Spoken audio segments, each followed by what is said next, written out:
Assalamualaikum warahmatullahi wabarakatuh. Innal hamdalillah nahmaduhu wa nasta'inuhu wa nastaghfiruh wa na'udzu billahi min syururi anfusina wa min sayyiati a'malina. Man yahdihillahu fala mudhillalah wa man yudlil fala hadiyalah. Asyhadu an la ilaha illallah wahdahu la syarikalah wa asyhadu anna Muhammadan abduhu wa rasuluh. Ya ayyuhalladzina amanu taqullaha haqqa tuqatih wa la tamutunna illa wa antum muslimun. Ya ayyuhan nasu taqu rabbakumul ladzi khalaqakum min nafsin wahidah wa khalaqa minha zawjaha wa batha minhuma rijalan katsiran wa nisaa wattaqullaha alladzi tasaaluna bihi wal arham innallaha kana 'alaikum raqibah. Ya ayyuhalladzina amanu taqullaha wa qulu qawlan sadida yuslih lakum a'malakum wa yaghfir lakum dhunubakum wa may yuti'illaha wa rasulahu faqad faza fawzan 'azima. Amma ba'd, fa inna asaqal hadits kitabullah wa khairal hadi hadi Muhammadin sallallahu alaihi wasallam wa syarrul umuri muhdatsatuha wa kullu muhdatsatin bid'ah wa kullu bid'atin dhalalah wa kullu dhalalatin finnar. Ma'asal muslimin ikhwani fillah wa akhwati, bapak-bapak, ibu-ibu, saudara-saudari rahimani wa rahimakumullah. Alhamdulillah, segala puji bagi Allah Subhanahu wa taala yang mempertemukan kita kembali dalam kajian kitab Ushulul Iman oleh Syekhul Islam Muhammad bin Abdul Wahhab rahimahullahu taala. Semoga Allah Subhanahu wa taala senantiasa memberikan kepada kita keistiqomahan di atas iman dan al-amal as-saleh. Kita masih dalam pembahasan bab al-iman bil qadar. Pada pertemuan yang terakhir kita sudah membacakan dalil-dalil dari ayat-ayat Al-Quran yang berkaitan dengan iman kepada takdir. Dan juga sudah kita bahas 4 kandungan iman kepada takdir, yaitu yang berkaitan dengan ilmunya Allah, catatan takdir, kehendak Allah, dan al-khalaq, Allah pencipta segala sesuatu. Kemudian Syekhul Islam Muhammad bin Abdul Wahhab rahimahullah menyebutkan sekarang dalil-dalil tentang iman kepada takdir dari hadis-hadis ya Rasulullah alaihi wasallam. Poin ke-39 judulnya mata kana takdiru maqadiril khalq. Kapan Allah mentakdirkan semua takdir makhluk, atau nanti akan ada pembahasan lebih lanjut berkaitan dengan catatan takdir. Wa fi sahih Muslimin an Abdullah ibni Amr ibni al-As radhiyallahu ta'ala anhuma qala. Dalam sahih Muslim dari Abdullah bin Amr bin As radhiyallahu anhuma, beliau berkata, Rasul SAW bersabda, innallaha qaddara maqadiral khalaiq qabla an yakhluqas samawati wal arda bi 50 alfasana. Qal wa arshuhu 'alal ma. Kata Rasul SAW, sesungguhnya Allah mentakdirkan takdir makhluk-makhluknya. Kalau dalam riwayat dikatakan kataba, Allah mencatat takdir makhluk-makhluknya 50.000 tahun sebelum penciptaan langit dan bumi. dan arsy Allah ada di atas air. Setiap muslim muslimah wajib mengimani apa yang dikabarkan oleh Rasulullah SAW, terutama yang berkaitan dengan hal-hal yang gaib seperti ini. Kita wajib sekali lagi mengimani kabar berita dari Rasulullah SAW, dan ciri orang yang beriman bertakwa, yu'minuna bil ghaib. Mereka beriman dengan yang gaib. Dari mana kita tahu yang gaib? Dari kabar berita Al-Quran maupun sunnah Rasulullah SAW. Di antaranya di sini Rasul mengabarkan Allah mencatat takdir semua makhluknya 50.000 tahun sebelum penciptaan langit dan bumi. Ini yang kita sampaikan tadi tentang catatan takdir. Makanya 4 kandungan iman kepada takdir itu sesuai dengan urutannya. Yang pertama tadi mengimani ilmunya Allah. Sekali lagi, tidak sah iman seorang hamba kepada takdir Allah sampai mengimani 4 kandungannya tadi, atau 4 tingkatan iman kepada takdir. Yang pertama mengimani tentang ilmunya Allah. Alima maka wa ma yakun wa ma sayakun wa ma lam yakun law kana kaifa yakun. Allah mengetahui apa yang telah terjadi, apa yang sedang terjadi, dan apa yang akan terjadi. Bahkan Allah mengetahui apa yang belum atau yang tidak terjadi, seandainya terjadi, dan bagaimana kejadiannya. Ya, Allah bikulli syai'in alim. Allah mengetahui segala sesuatu. Ini ilmunya Allah azali. Ilmunya Allah sudah ada sejak dahulu kala. Ini lebih mendahului catatan takdir. Ya, ilmunya Allah ilmun azali. Apalagi kalau kita bahas lagi, ini kan ada kaitan dengan tauhid asma wa sifat. Sifat ilmunya Allah itu sifat zatiyah yang senantiasa melekat pada diri Allah. La yadillu rabbi wa la yansa. Rabbku tidak pernah tidak tahu, dan ilmunya Allah tidak pernah diiringi dengan kelupaan. Ilmunya Allah tidak didahului oleh ketidaktahuan dan tidak akan diiringi oleh kelupaan. Ilmunya Allah azali wa abadi, sudah ada sejak dahulu kala dan kekal abadi selama-lamanya. Ini ilmunya Allah yang berkaitan dengan takdir makhluk. Sebelum kita diciptakan, sebelum Allah menciptakan al-arsy, sebelum Allah menciptakan langit dan bumi, Allah sudah tahu. Hari ini kita akan bermajlis, di sini apa pembahasan kita, berapa yang hadir, semuanya dengan perinciannya sudah Allah ketahui. Ini yang berkaitan dengan ilmunya Allah. Sebelum penciptaan semua makhluknya, Allah sudah tahu perincian yang terjadi sekarang ini. Dimanapun, sekali lagi ini sekedar contoh saja. Kita kumpul di sini perinciannya bagaimana, apa yang kita ucapkan detik ini, seterusnya. Allah mengetahui segala-galanya. Kemudian 50.000 tahun sebelum penciptaan langit dan bumi, Allah mencatat apa yang Allah ketahui tadi dari takdir makhluknya di dalam Lauhul Mahfuz. Ini yang dinamakan dengan Al-Kitabatul Amah. Catatan takdir yang secara umum mencakup semua makhluknya, manusianya, jinnya, binatangnya, para malaikatnya, semua perinciannya ada di dalam Lauhul Mahfuz.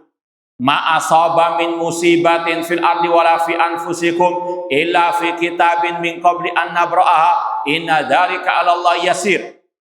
Apapun musibah yang menimpa di atas muka bumi, yang menimpa diri kalian, tidak lain kecuali fi kitab, sudah dicatat dalam tadi Lauhul Mahfuz. Sekali lagi, ini adalah catatan takdir yang umum mencakup semua makhluk. Kemudian kejadiannya itu yang Allah kehendaki. Seperti sekarang ini Allah berkehendak terjadi majelis seperti ini dengan perinciannya. Ini berkaitan dengan masyiatullah. Wa ma tasyaun illa an yasyaallah rabbul alamin. Tidaklah kalian berkehendak kecuali Allah berkehendak. Masyi'takana wa illam asya. Kata Imam Syafi'i, apa yang kau kehendaki Allah pasti terjadi meskipun aku tidak menghendaki. Semua terjadi dengan kehendak Allah. Dan inilah makhluk ciptaan Allah. Kita dan duduknya kita adalah makhluk ciptaan Allah. Wallahu khalaqakum wa ma ta'malun. Allah dialah yang menciptakan kalian dan perbuatan kalian. Ini 4 tingkatan iman kepada takdir. Mengimani ilmunya Allah, mengimani catatan takdir, mengimani kehendak Allah, dan mengimani semua ini adalah makhluk ciptaan Allah. Nah, berkaitan dengan catatan takdir, nanti hadis-hadis yang akan disampaikan oleh Syekhul Islam Muhammad bin Abdul Wahab rahimahullah ini lebih berkaitan dengan perincian macam-macam catatan takdir. Kalau dalam hadis ini tadi berkaitan dengan catatan takdir al-amah yang umum, atau nama lainnya at-takdir al-am, takdir yang umum. Ma'asal muslimin ikhwani fillah wa akhwati rahimani wa rahimakumullah. Dan di antara buah manis mengimani catatan takdir seperti ini kata para ulama, seperti yang Allah sebutkan dalam surat Al-Hadid tadi, nanti dilihat ayat ke-20-an. Ma asaba min musibatin fil ardi wala fi anfusikum illa fi kitabin min qabli an nabraha inna dzalika 'ala Allah yasir likai la ta'sau 'ala ma fatakum wala tafrahu bima atakum. Apa faedah mengimani? Semua ini sesuai dengan takdir Allah. Kata Allah agar kalian tidak putus asa, tidak terlalu bersedih hati kalau ada musibah menimpa kalian, apa yang meleset dari diri kalian. Mungkin ada proyek yang gagal, ada hal yang menimpa dari musibah. Dia meyakini semua sudah takdir Allah. Maka sifat seorang muslim muslimah sabar menghadapi segala bentuk musibah. Sudah Allah takdirkan, gak akan mungkin kita bisa lari dari takdir tersebut. Sudah Allah catat 50.000 tahun sebelum penciptaan langit dan bumi. Maka membuahkan sifat as-sabar. Demikian pula ketika kita menghadapi masa depan yang penuh dengan tantangan, dengan ujian, dengan segala bentuk syubhat dan syahwat, maka kita hadapi dengan at-tumakninah, tenang. Kemudian juga kalau kita mendapati nikmat, alhamdulillah kita bisa hadir di majelis ini, nikmat dari Allah, maka kita syukuri. Ini nikmat dari Allah, bukan semata-mata karena kekuatan kita, karena kerja keras kita, tidak. La haula wala quwata illa billah. Ini semuanya sudah ditakdirkan oleh Allah Subhanahu wa taala. Itu diantara buah-buah manis mengimani takdir Allah, mengimani catatan takdir terutama yang ada di Lauhul Mahfuz. Kemudian kita tambahkan lagi riwayat berikutnya. Ini fasal-fasal sebetulnya tadi sama dengan pembahasan iman kepada takdir. Wujubul amal wa adamut tawakkul. Ini juga kalau antum bisa tambahkan tadi di antara buah manis beriman kepada takdir, yaitu semangat dalam beramal dan tidak pura-pura tawakal. Wa adamut tawakkul. Semangat beramal untuk urusan akhirat dan urusan dunia dan tidak pura-pura tawakal. Kita baca riwayatnya. Wa an Ali ibn Abi Thalib radhiyallahu anhu qala Rasulullah sallallahu alaihi wasallam. Dari Ali bin Abi Thalib radhiyallahu anhu beliau berkata, Rasul SAW bersabda, ma minkum min ahadin illa waqad kutiba maq'aduhu minan nar wa maq'aduhu minal jannah.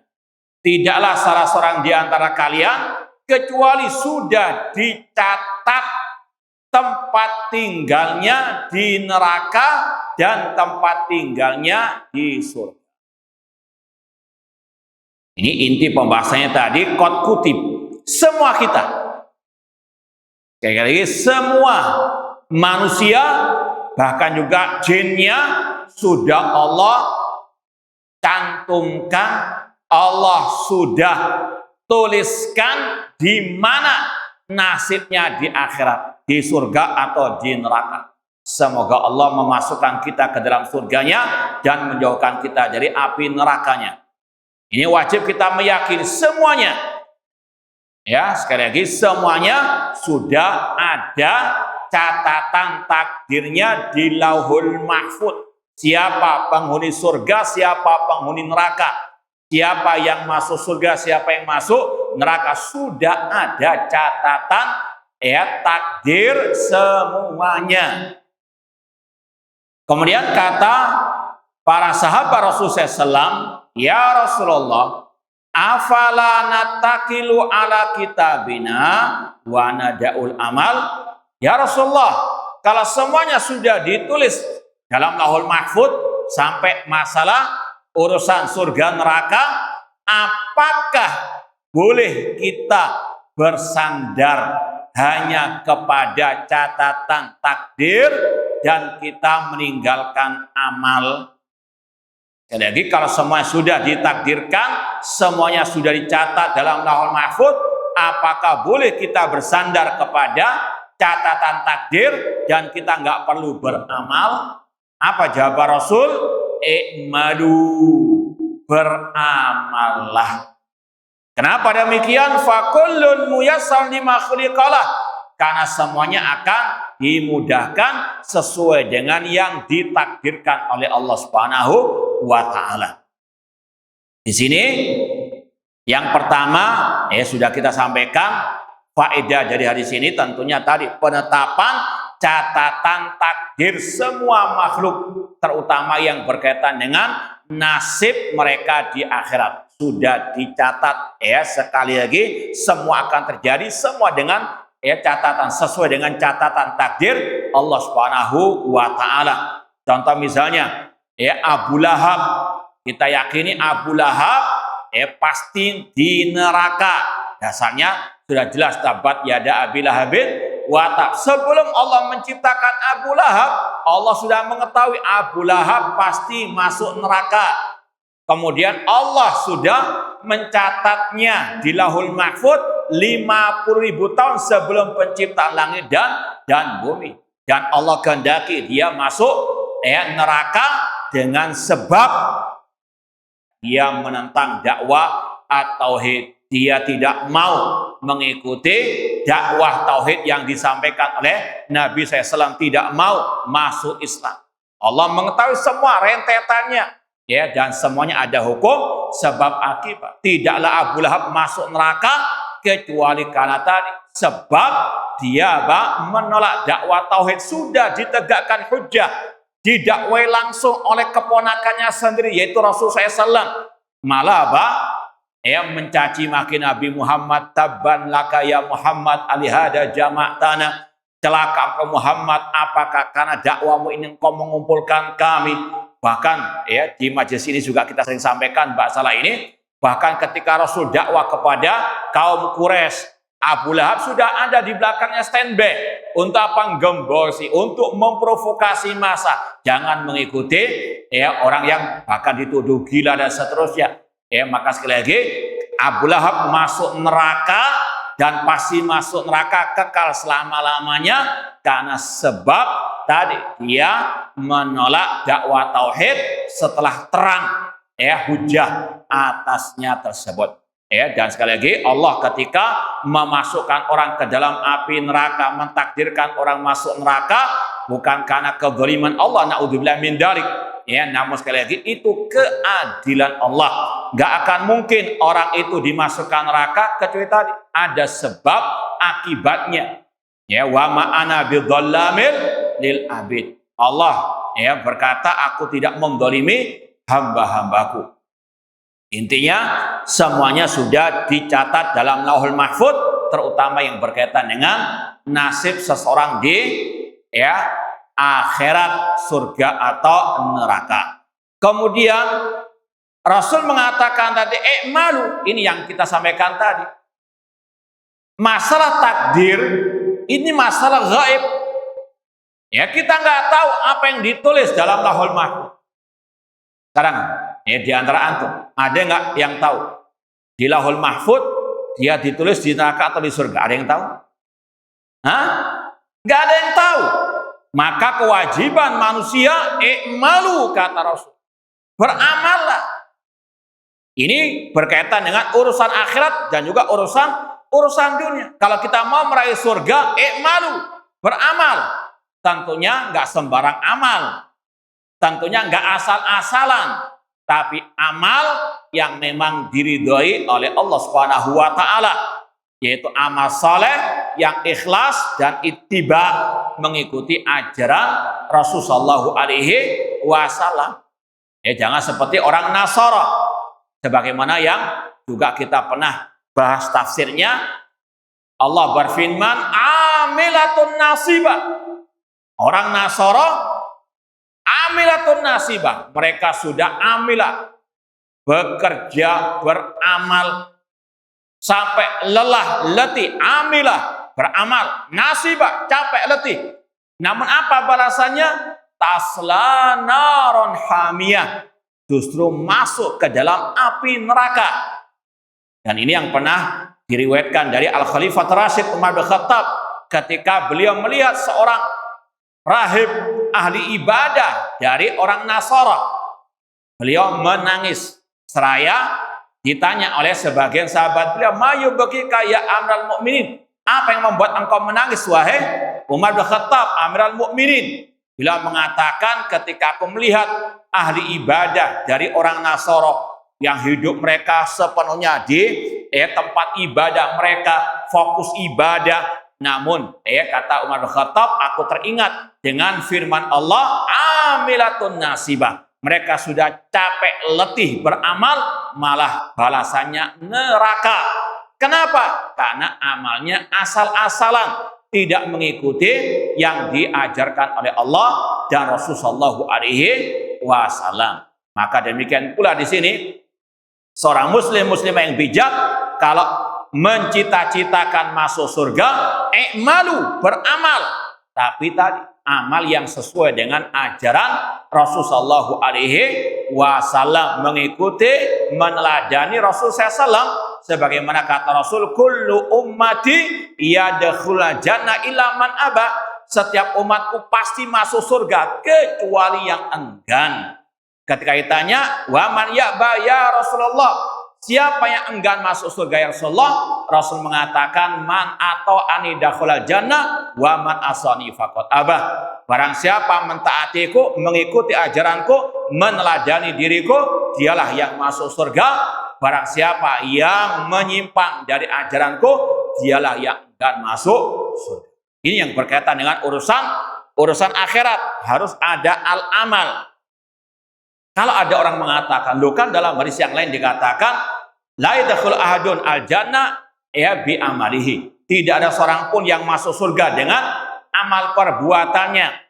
Sampai dikatakan, wala anta ya Rasulullah, bagaimana dengan dirimu ya Rasulullah? Rasul mengatakan, wala ana, bahkan dengan diriku, illa anta ghammadani Allah birahmatin minhu, kecuali Allah meliputiku dengan rahmatnya. Ya, kata para ulama, betul. Orang itu nggak bisa masuk surga kecuali dengan rahmat Allah. Yaitu adalah apa? Poin intinya. Namun rahmat Allah hanya diberikan kepada yang tadi beriman, beramal soleh, yang ikhlas dalam beribadah dan ittiba kepada sunnah Rasulullah sallallahu alaihi wasallam. Iya betul, amal tidak bisa membeli surga. Amal kita jauh dibandingkan surga Allah dari sisi kuantitas ataupun kualitasnya. Dalam artian kita hidup misalnya sampai 60 tahun misalnya. Nikmat Allah selama itu nggak mungkin bisa kita mensyukurinya dengan sepenuhnya. Ya, contoh sekarang saja kalau kita hitung 24 jam, kita beribadah berapa jam? Yang ketok misalnya, yang kelihatan. Di sholat 5 waktu berapa menit? Nggak sampai 1 jam. Ya, sudahlah tambah dengan sholat sunnahnya 1 jam. 2-3 jamnya mana? Bagaimana bisa kita dikatakan mensyukuri nikmat Allah? Sedangkan tadi ibadah yang kita lakukan hanya ya sedikit dibandingkan nikmat Allah. Dari sisi ini saja amal ibadah kita nggak bisa membeli surga. Ditambah lagi dengan tadi banyaknya dosa dan seterusnya. Intinya amal memang tidak bisa membeli surga. Ya, bukan nilai untuk mendapatkan surga. Ya, sekali lagi surga diraih dengan rahmat Allah, tapi tadi nggak mungkin rahmat Allah diberikan kecuali bagi yang beriman dan beramal as-saleh. Nah, makanya Rasul mengatakan i'malu, tetap harus beramal. Ya, i'malu fa kullun muyassarun lima khuliqa. Ini yang kita sampaikan tadi, di antara buah beriman kepada takdir itu dengan amal, ya, membuahkan al-amal dalam urusan akhirat ataupun urusan dunia. Dalam urusan dunia kita nggak mungkin tadi ya bisa kenyang tanpa sarapan. Coba yang tadi nggak sarapan, ya, kecuali yang diet, ya. Beda lagi, kita ngomong yang wajar-wajar saja lah. Nah, secara umum namanya orang nggak sarapan, ya, nggak mungkin sekarang mungkin sudah ya, istilahnya sudah kaliren kalau nggak makan pagi atau sarapan. Ada hukum sebab akibat. Nggak mungkin orang kenyang tanpa makan. Nggak mungkin orang itu bisa dapat gaji tanpa dia bekerja. Ini hukum sunnatullah, ada hukum sebab akibat. Makanya Rasul mengatakan i'malu, beramallah. Ini buah dari beriman kepada takdir, karena kita nggak tahu apa yang Allah takdirkan. Namun tadi dalam dunia ini ada hukum sebab akibat. Innamal ilmu bitta'allum. Ilmu itu dengan belajar. Ya, nggak mungkin orang alim tanpa belajar, kecuali yang yang jahil namun pura-pura alim, dan itu yang luar biasa banyaknya sekarang, apalagi di dunia maya. Artinya bukan orang alim betulan, pura-pura alim. Naudzubillah min dzalik. Ya, Rasul mengatakan tadi innamal ilmu bitta'allum. Ilmu itu dengan ya, belajar. Nggak ada orang bangun tidur langsung jadi dengan istilah mendapatkan ilmu laduni, ya, ilmu lewat mimpi. Ya, ini sekali lagi dusta. I'malu, beramallah, karena semuanya akan dimudahkan oleh Allah sesuai dengan yang ditakdirkannya. Amma man kana min ahli sa'adah fayuyassaru li amali ahli sa'adah. Adapun orang yang sudah dicatat oleh Allah dalam Lauhul Mahfuz, dia termasuk orang yang berbahagia, maka dia akan dimudahkan jalannya untuk beramal sebagaimana amalan orang yang berbahagia. Contoh para sahabat, ya, para sahabat Nabi SAW, Allah sudah ketahui dalam ilmunya yang azali, mereka lah ahlus sa'adah, ya, kemudian Allah catat dalam Lauhul Mahfuz. Dan betul para sahabat ketika terlahir di atas muka bumi ini, mereka dimudahkan oleh Allah untuk beramal, ya, sebagaimana amalan orang-orang yang berbahagia. Ya, kita tahu mereka berbahagia karena lewat nas. Ya, sebagaimana kaidah para ulama, kita nggak tahu apa yang Allah takdirkan kecuali kalau itu terjadi dan kalau ada nas. Ya, sedangkan nas sudah jelas bagaimana pujian Allah kepada para sahabat, janji Allah kepada para sahabat, mereka adalah wali-wali Allah yang sebenarnya, mereka adalah ahlus sa'adah. Ya, apalagi khulafa ar-rasyidun, Abu Bakar, Umar, Utsman, Ali, mereka semuanya di surga. Ini semuanya tadi mereka beramal. Antum jangan lihat hasilnya dulu, bagaimana mereka dulu apa? Beramal. Makanya kata sebagian para ulama, antum jangan banyak khayal. Wah, gimana dulu ya? Sangat indah kalau anak hidup di zaman apa? Rasul SAW. Iya kalau antum jadi sahabat, kalau jadi Abdullah bin Ubay, ya, jadi orang munafik. Ya, jangan lihat apa hasilnya, namun lihat bagaimana mereka amal perjuangan pengorbanannya. Apalagi dikala awal-awal dakwah, antum dikatakan Wahabi saja sudah stres. Ya, para sahabat dulu luar biasa ujiannya. Ya, mereka harus apa? Berperang bersama Rasul menghadapi orang-orang musyrikin jahiliyah. Ya, demikian pula dengan Rasulullah SAW. Namun ketika melewati ujian, bukan berarti dimudahkan itu lancar jaya, nggak ada ujian, bukan. Kalaupun ada ujian, Allah mudahkan untuk melewatinya. Itulah para sahabat contohnya.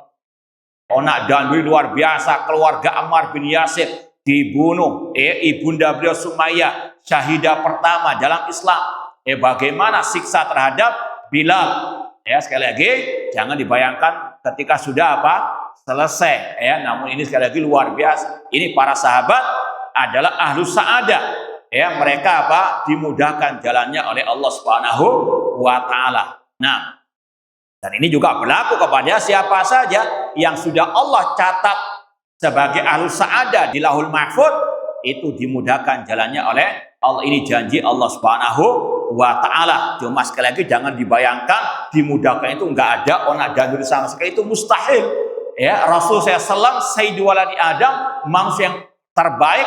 Ya, kata beliau asyadun nasi balaan al-anbiya, manusia yang paling keras ya ujiannya para nabi. Tapi tadi janji Allah, ada musibah, ada jalan keluar, ada kemudian innamal usri yusra. Wa amma man kana min ahli syaqawa fayuyassaru li amali ahli syaqawa. Adapun orang-orang yang dicatat di Lauhul Mahfuz sebagai orang yang sengsara, maka dimudahkan jalannya untuk beramal sebagaimana amalan orang-orang yang sengsara. Ya, seperti tadi, ya, Abu Lahab sudah Allah ketahui dalam ilmunya yang azali, dia pasti di neraka, dia termasuk ahlus syaqawah, orang yang sengsara. Ya, Allah mudahkan jalannya untuk sengsara. Dengan apa? Dia diberikan kedudukan di mata bangsa Quraisy.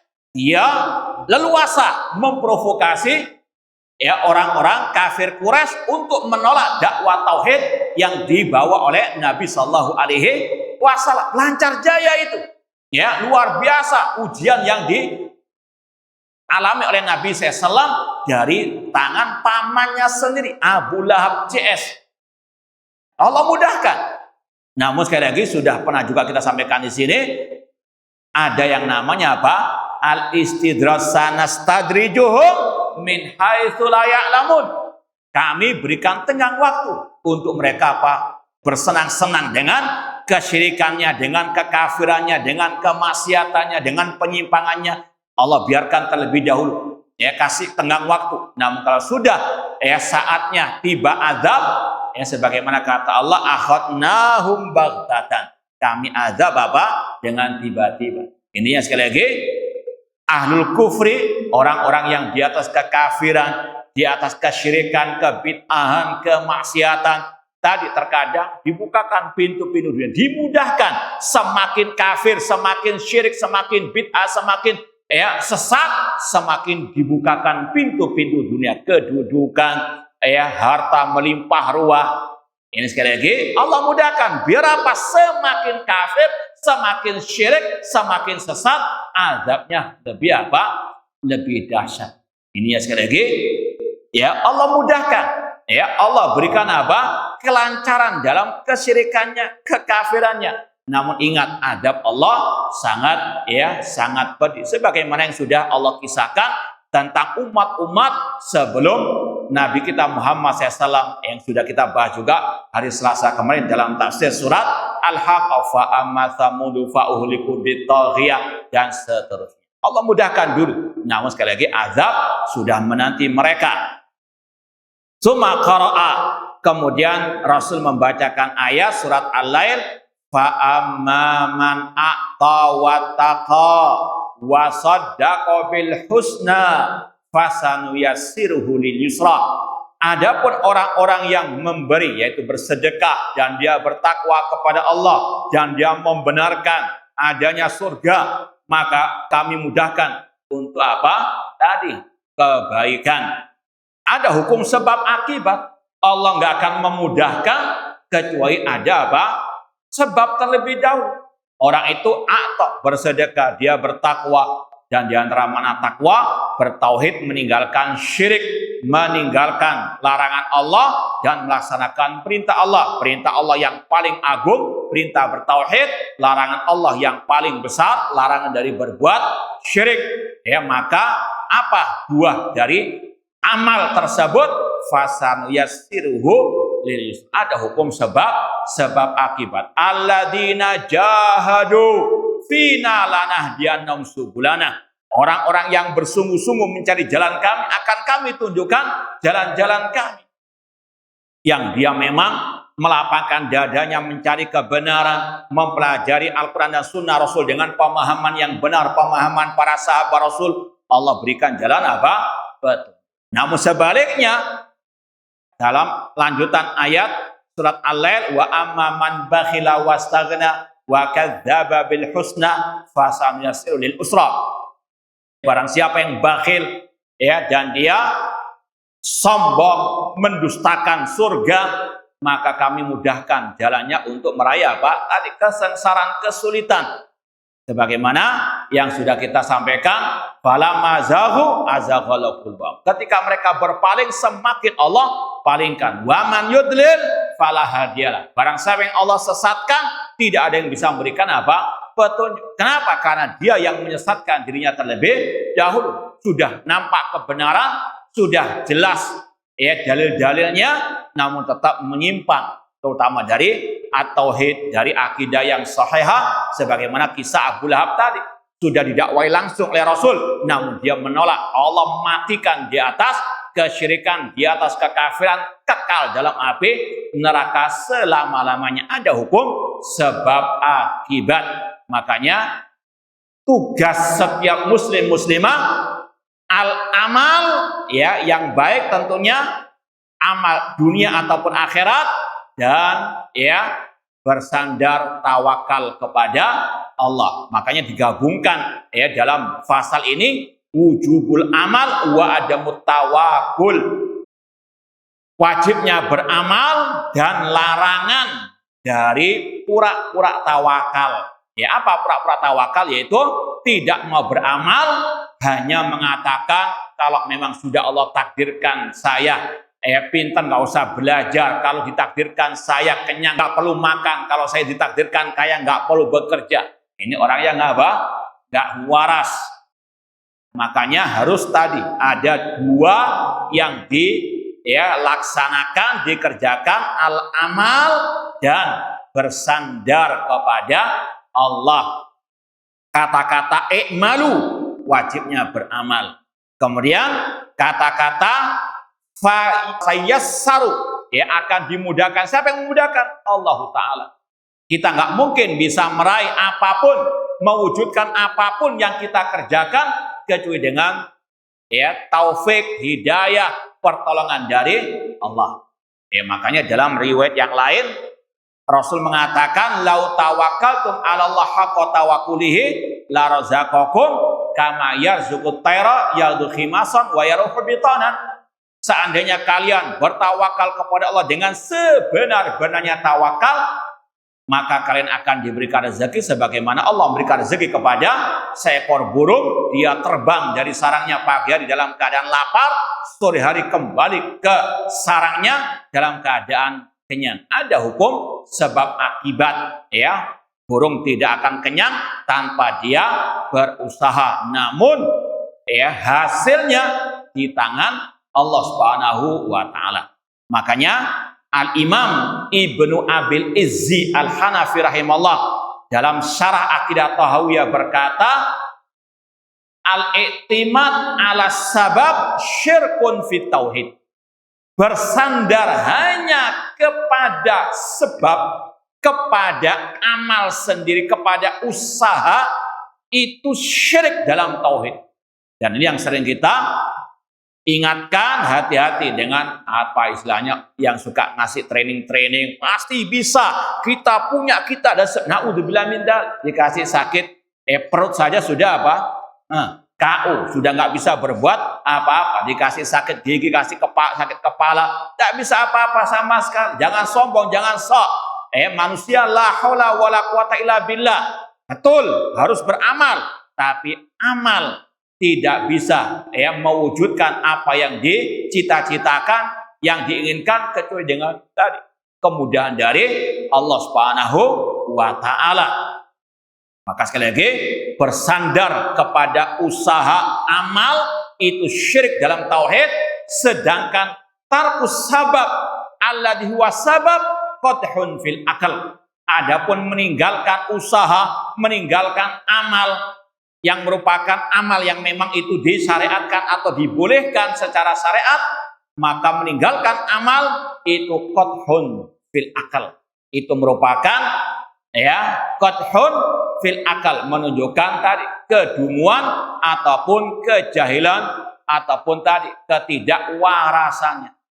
Kalau saya memang ditakdirkan kenyang, nggak makan, nggak apa-apa, insya Allah kenyang. Coba aja. Nah, kan mungkin apa? Bisa kenyang. Sekali lagi, ada hukum sebab akibat. Ma'asal muslimin ikhwani fillah wa akhwati rahimani wa rahimakumullah. Poin ini intinya sama sebenarnya dengan poin sebelumnya, yaitu menetapkan catatan takdir yang umum yang ada di Lauhul Mahfuz. Semua telah dicatat dalam Lauhul Mahfuz sampai yang berkaitan dengan nasib manusia di akhirat. Semuanya sudah tertulis dan itu akan terjadi seperti yang telah dituliskan. Kita pindah poin 41, judul pasalnya Akhdullahi al-mitsaq alaina wa nahnu fi dhahri Adam alaihi salam. Allah mengambil perjanjian atas anak Adam, sedangkan kita masih ada dalam punggung Adam alaihi assalam. Ikhwani fillah wa akhwati rahimani wa rahimakumullah, kita baca riwayatnya. Wa an Muslim ibn Yasar al-Juhani qala su'ila Umar bin Khattab radhiyallahu anhu an hadhil ayat. Pernah suatu saat Umar bin Khattab ditanya tentang ayat 172 dari surat Al-A'raf, wa id akhadha rabbuka min bani adama min duhurihim dzurriyyatahum. Ingatlah ketika Allah mengeluarkan anak Adam dari punggung mereka. Dan kalau ditambahkan lanjutan ayatnya, ada kata-kata wa asyhadahum ala anfusihim alastu birabbikum qalu bala syahidna. Dan Allah mengambil persaksian dari mereka, apakah aku adalah Rabb kalian? Mereka mengatakan bala, iya wahai Rabb kami. Faqala Umar radhiyallahu anhu, kemudian Umar bin Khattab menjawab, sami'tu Rasulullah SAW su'ila anha. Rasul juga pernah ditanya tentang hal ini, tentang ayat ini. Lalu Rasul bersabda, faqal innallaha khalaqa Adam. Sesungguhnya Allah menciptakan Adam. Tsumma masaha dhahrahu biyaminih. Kemudian Allah mengusap punggungnya, punggung Adam, dengan tangan kanannya. Fastakhraja minhu dzurriyyatan. Kemudian Allah mengeluarkan darinya keturunan Adam. Faqala, kemudian Allah berfirman, khalaqtu haula lil jannah wa bi amali ahli jannah. Aku menciptakan mereka untuk mereka menjadi penghuni surga, dan dengan amalan penghuni surga mereka beramal. Tsumma masa dhahrahu fastakhraja minhu dzurriyyatan. Kemudian Allah mengusap punggung Adam dan mengeluarkan dari Adam tersebut keturunannya. Faqala, kemudian Allah berfirman, khalaqtu haula linnar, aku menciptakan mereka untuk menjadi penghuni neraka. Wa bi amali alinnar ya'malun, dan dengan amal penghuni neraka mereka beramal. Faqala rajulun, maka ada seseorang berkata, ya Rasulullah, fafimal amal, wahai Rasulullah, lalu bagaimana dengan al-amal, apakah perlu beramal? Faqala, kemudian Rasul bersabda, innallaha idza khalaqal abda lil jannah istakmalau bi amali alil jannah hatta yamuta ala amalin min amali alil jannah fayudkhilahu bihi al jannata. Ya, kata Rasul, sesungguhnya Allah apabila menciptakan hambanya untuk menjadi penghuni surga, maka Allah antar kepada perbuatan penghuni surga sampai dia mati di atas amalan penghuni surga, lalu Allah memasukkan dengan amalnya tersebut surga.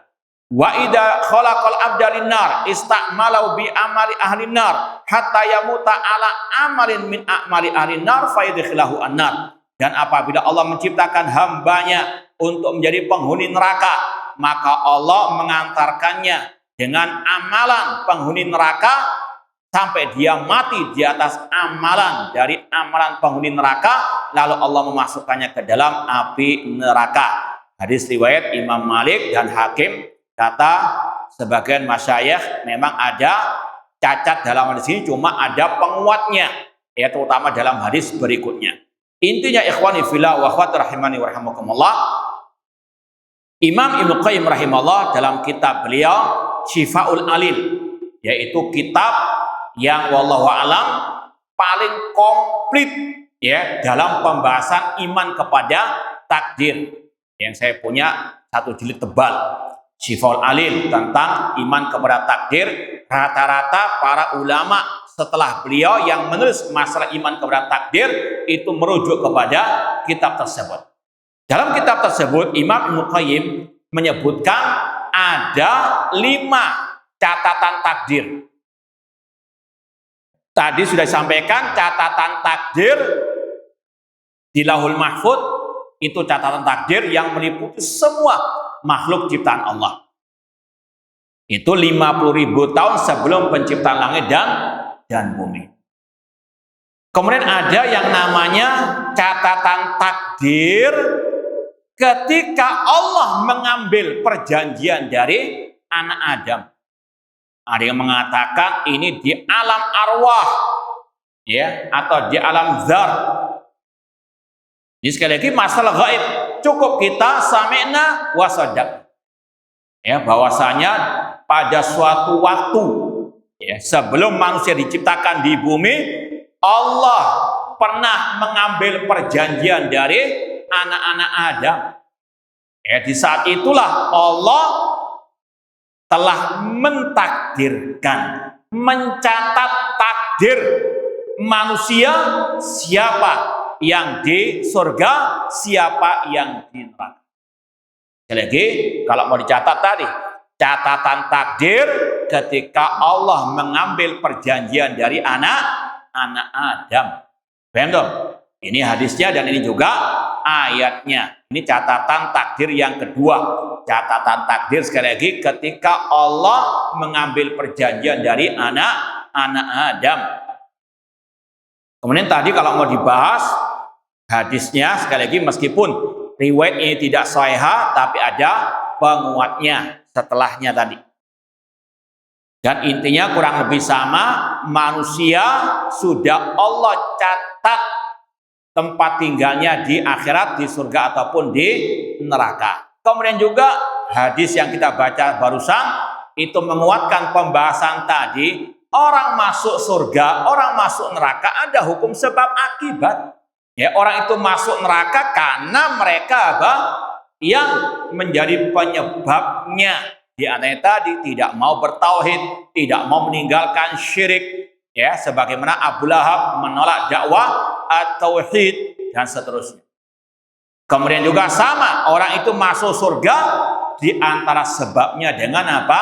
Al-amal. Ya, dalam hadis tadi dikatakan Allah menjadikan orang itu beramal dengan perbuatan penghuni surga. I'malu fakullun muyassarun lima khuliqalah. Nah, dan itu menunjukkan keadilan Allah dan juga karunia dari Allah Subhanahu wa taala. Ikhwani fillah wa akhwati rahimani wa rahimakumullah. Kemudian dalam hadis tadi ya ada penetapan sifat tangan bagi Allah.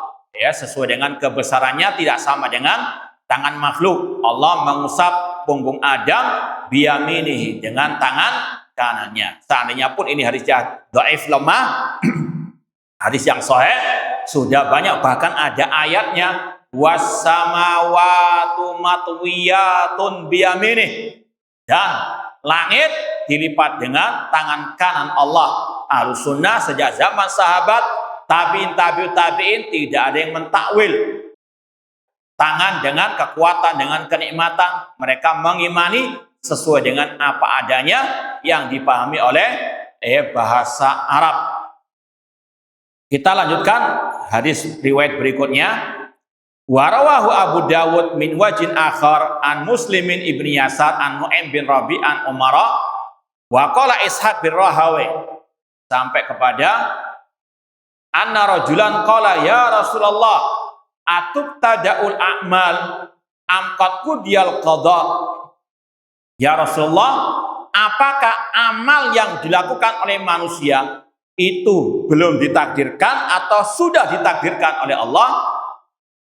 Maka Rasul bersabda, innallaha lamma akhraja dzurriyyata Adam min dhahrihi ashhadahum ala anfusihim. Sesungguhnya Allah ketika mengeluarkan anak Adam dari punggung Adam, Allah mengambil persaksian ya atas mereka. Tsumma afadha bihim fi kafai. Kemudian Allah meletakkannya ya di kafaihi, ya kedua telapak tangannya.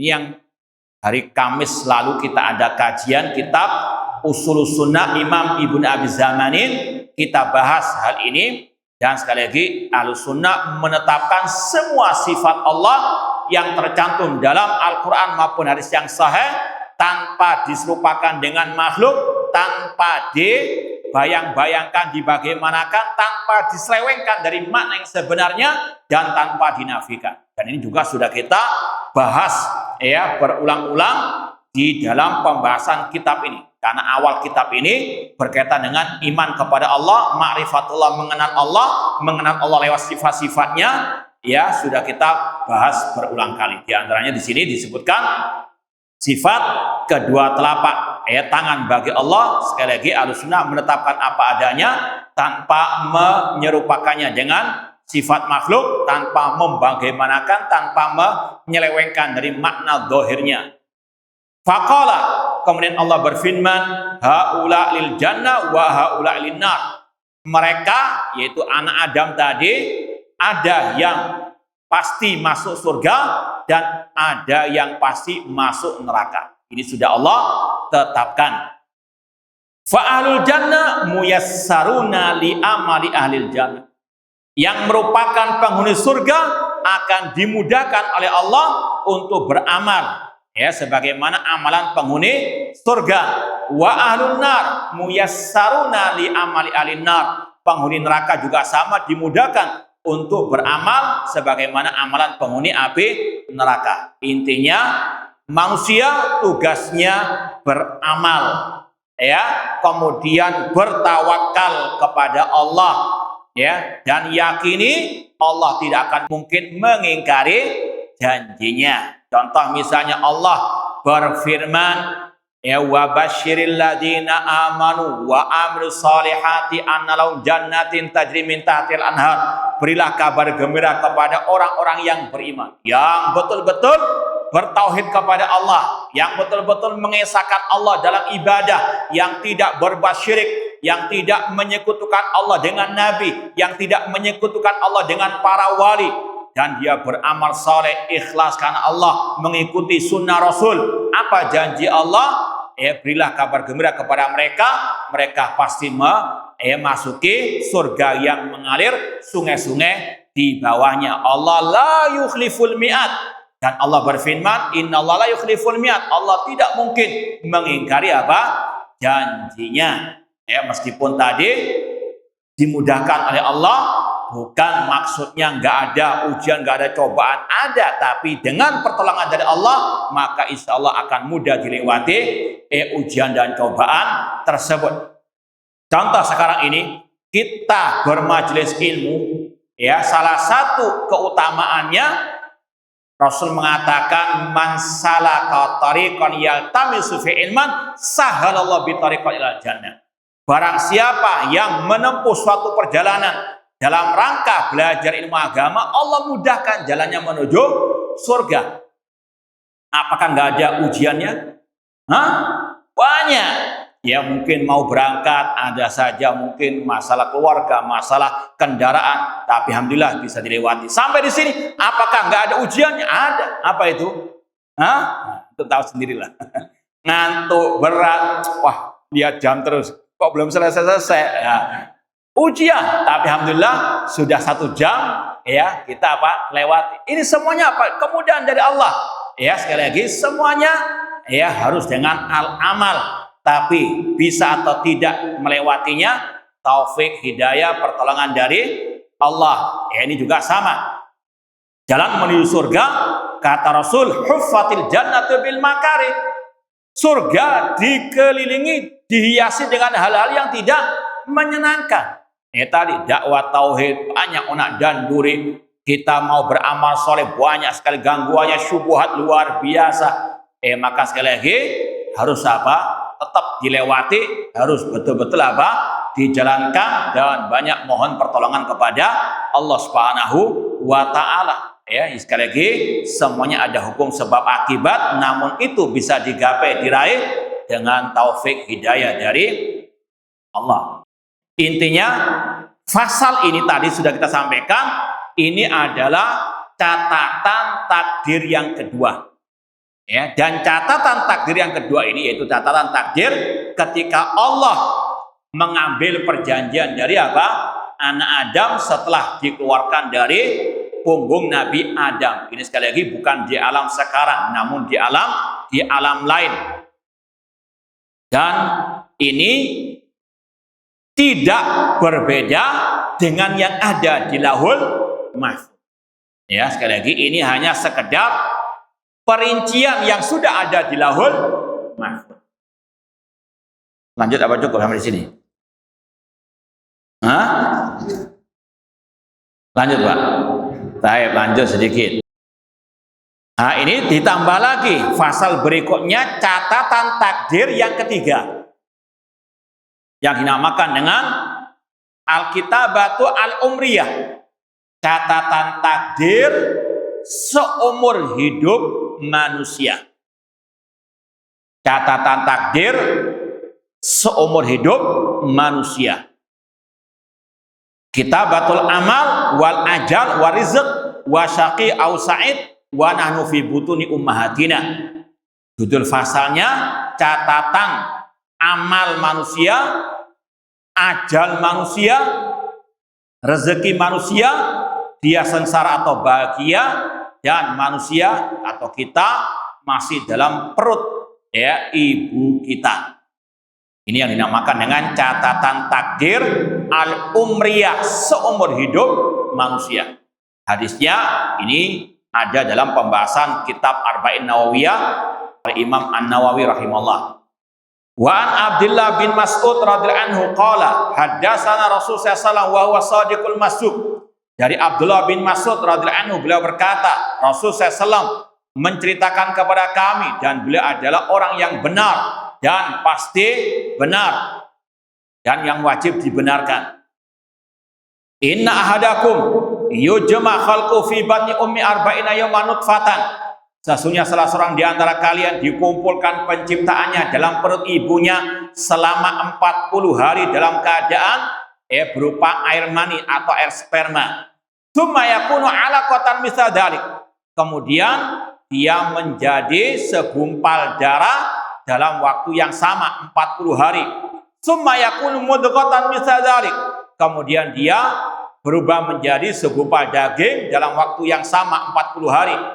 Ya, setelah usia 120 hari janin dalam rahim ibunya, summa yab'atsallahu ilaihi malakan. Kemudian Allah mengutus kepadanya seorang malaikat bi arba'i kalimat yang diperintah mencatat 4 takdirnya. Ya, makanya dinamakan catatan takdir umriyah, seumur hidup manusia. Ya, seperti kita kan tadi berkaitan dengan 4 hal. Kata Rasul, fayuktab amalu, dicatat amalnya. Seperti kita sekarang, ya, kita duduk di majelis ini. Ini sudah dicatat oleh malaikat ketika kita masih berusia 120 hari dalam rahim apa? Belum terlahir, masih dalam rahim apa? Ibu kita sudah dicatat. Sekarang tanggal berapa? Nah, kalau Hijriah 15 Rajab, ya, atau tanggal berapa? Nah, 4 Januari, ya, sudah dicatat dalam rahim ibu kita oleh malaikat bahwasanya hari ini, detik ini, ya, kita kumpul di sini sampai 1 jam ini kita berbicara apa saja, ini semuanya ada dalam catatan tadi malaikat dalam rahim ibu kita. Dan ini tidak bertentangan, ya. Ini adalah apa tadi? Perincian yang ada di Lauhul Mahfud. Ini sudah ada di Lauhul Mahfud. Ya, tapi kalau Lauhul Mahfud kan umum, mencakup semuanya. Manusianya, jinnya, malaikatnya, binatangnya, semuanya terkumpul catatan takdirnya dalam Lauhul Mahfud. Adapun yang ini hanya apa? Berkaitan dengan pribadi orang masing-masing, dicatat 4 hal. Amalnya, wa ajaluhu, demikian pula ajalnya, kematiannya. Demikian pula sebab kematiannya. Orang itu mati, ya, tanpa sakit, tanpa apapun, mati misalnya, sudah Allah takdirkan. Orang itu mati karena ada, ya, penyakit atau karena sakit, atau orang itu naudzubillah mati kecelakaan, sudah dicatat ketika dia dalam rahim ibunya, ketika tadi 50.000 tahun sebelum penciptaan langit bumi. Demikian pula orang itu mati misalnya naudzubillah min dzalik, bunuh diri, udah dicatat di dalam apa? Catatan takdir yang di Lauhul Mahfud, ataupun ketika apa? Malaikat diperintah mencatat takdir orang tersebut. Ya, semuanya dengan takdir Allah. Tidak ada kata-kata orang mati bunuh diri mendahului takdir. Tidak ada. Dia mati dengan takdir Allah. Ya, sekali lagi sesuai dengan yang Allah takdirkan. Namun Allah tidak ridho dengan caranya mati apa? Bunuh diri. Man qatala nafsahu bisyai' udziba biyaumil qiyamah. Barang siapa yang membunuh dirinya dengan sesuatu, maka dia akan diazab dengan sesuatu itu pada hari kiamat. Sekali lagi, semuanya terjadi dengan takdir Allah. Dan ini juga, ini kita hari-hari ini sering sampaikan, bahkan juga musibah itu menimpa manusia, menimpa di atas muka bumi dengan takdir dari Allah. Nggak pakai izin-izin kepada wali-wali kutub. Ini karena apa? Tersebar di medsos. Katanya, ya, kalau Allah mau menimpakan musibah harus izin dulu, pasti izin dulu kepada wali-wali kutub. Yang dimaksud wali kutub, mbahnya mereka, nenek moyangnya mereka. Artinya apa? Untuk kalian menuhankan nenek moyang mereka, untuk kalian mudah dibodohi oleh mereka, didoktrin apa saja dengan kata-kata, ya, Allah kalau mau menimpakan musibah seperti tsunami itu harus izin dulu kepada wali-wali kutub. Na'udzubillah min dzalik. Ini syirik lebih daripada Abu Lahab. Abu Lahab, orang musyrikin jahiliyah, meyakini semua terjadi dengan takdir Allah. Ya, ketika, ya, ditanya kepada mereka, waman yudabbirul amra, siapa yang mengurusi, mengatur semua urusan ini? Fasayakulunallah.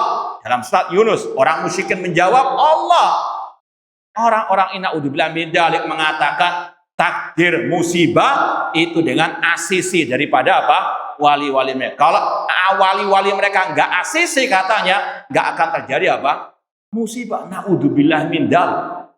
Ya, sekali lagi apa? Wali-wali mereka ya didudukkan lebih di atas apa?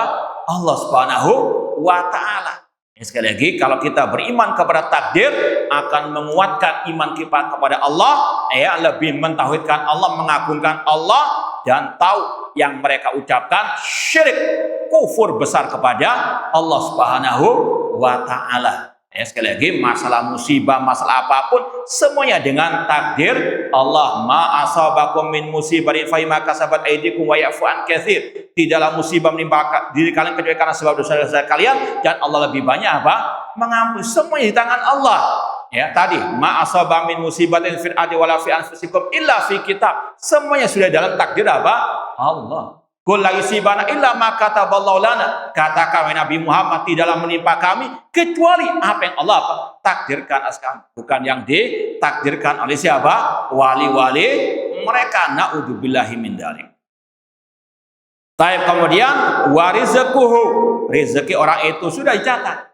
Ya, makanya seorang muslim muslimah dalam masalah rezeki pertengahan tidak tamak. Ya, mulai pada subuh sampai mau tidur lagi cari duit uang, ya semuanya, ya sebagaimana slogan orang barat, ya waktu adalah naudzubillah min dzalik, ya tanpa ada ya istilahnya letih lelah mencari fulus dan fulus, ya sambil ya meninggalkan akhirat atau meninggalkan ibadah kepada. Padahal kata Rasul, lan tamuta nafsun illa wa yustakmalu rizquha. Tidaklah suatu jiwa mati kecuali rezekinya pasti disempurnakan oleh Allah. Misalnya orang itu mulai lahir sampai mati rezekinya 1 T, nggak akan mungkin berkurang, ya nggak mungkin bertambah, meskipun ditambah usahakan nggak mungkin bertambah.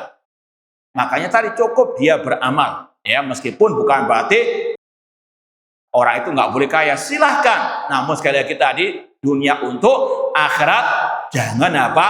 Tamak kepada urusan dunia. Karena semuanya sudah Allah catat, semua sudah. Tapi harus ada apa? Al-amal. Pertengahan. Ya, harus tetap beramal, tapi jangan sampai berlebihan. Dan juga jangan sampai meninggalkan amal ataupun tidak berusaha. Na'udzubillahi min dzalik. Wasakun au sa'id, dicatat orang itu sengsara ataupun bahagia. Summa yanfukhu fi ruh, kemudian malaikat meniupkan ruh kepada orang tersebut. Fa walladzi la ilaha ghairuhu inna ahadakum la ya'malu bi amali al-jannah hatta ma yakuna bainahu wa baina ila dhira fa yasbiqu al-kitab fa ya'malu bi amali al-nar fa yadkhuluha. Kata Rasul, demi Allah yang tidak ada sesembahan yang hak kecuali Dia, sesungguhnya salah seorang di antara kalian sungguh-sungguh beramal dengan amalan penghuni surga sampai antara dia dengan surga ya selangkah saja, namun takdir mendahulunya dia pun beramal sebagaimana amalan penghuni neraka, maka dia pun masuk neraka. Ini yang kita sampaikan tadi, bahwasanya semuanya sudah dicatat oleh Allah, siapa yang masuk surga, siapa yang masuk neraka. Cuma di sini ada yang mungkin ditanyakan, orang itu awalnya berbuat seperti perbuatan penghuni surga, cuma kok akhirnya masuk neraka?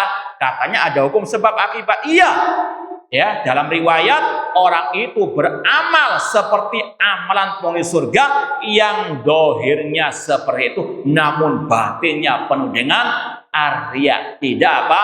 Al-ikhlas. Naudzubillahi min dzalik. Ya sebagaimana orang-orang al-munafiqun ataupun orang-orang yang tidak ikhlas beramal, nampaknya baik tapi tadi hatinya penuh dengan riya, ingin dipuji. Makanya tadi surga untuk orang yang beriman, bertauhid, tidak berbuat syirik, dan yang beramal saleh yang ikhlas. Yang apa? Ittiba.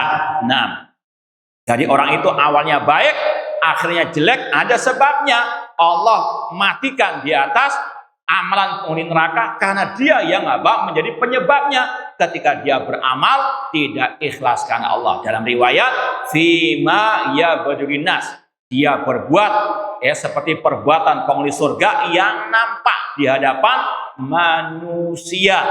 Ya, makanya juga para ulama memperingatkan hati-hati yang kadang-kadang ketika dakwah salafiyah lagi tren, lagi jaya, banyak para penyusup, ya, maka hati-hati. Sekali lagi harus betul-betul waspada.